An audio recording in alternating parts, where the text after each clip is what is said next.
Dans le cœur de la ville, où les rues s'étaient éteintes comme des étoiles dans la nuit, une histoire insolite commençait à germer. Les lettres, ces armes servantes de la langue, allaient se lancer dans une danse macabre, révélant ainsi les secrets de la créativité.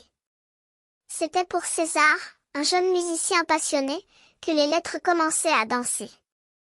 Il était assis sur le siège conducteur de sa voiture, majestueuse comme un cheval de course, et il écoutait les notes enivrantes de sa composition favorite, la symphonie de musique.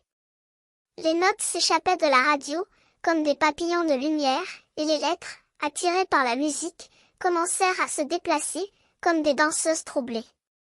La première lettre, un petit « C » minuscule, fut la première à s'envoler, suivie de plusieurs autres, qui se mirent à danser autour de la voiture. Elles formaient un cercle, comme un halo de lumière, et César, ébahi, ne put qu'assister à ce spectacle étrange. Puis, une autre silhouette apparut, cette fois-ci majuscule, un C puissant et imposant, comme un géant de pierre.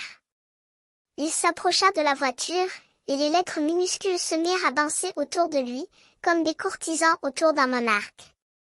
César, suspendu entre l'émerveillement et la terreur, comprit que les lettres voulaient lui dire quelque chose. Mais avant qu'il ne puisse comprendre, une nouvelle silhouette apparut, ce « voir » qui signifiait « voir » et « regarder ». Il s'arrêta juste derrière le « C » majuscule, comme un spectateur qui observe une scène. Les lettres minuscules se mirent à danser autour de lui, comme des danseuses qui s'amusent, et César comprit que les lettres voulaient lui montrer quelque chose.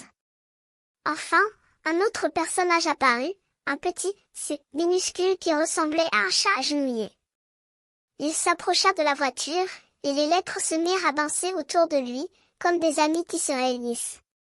César comprit alors que les lettres voulaient lui dire qu'il devait créer, comme un chat qui s'amusait à attraper des mouches.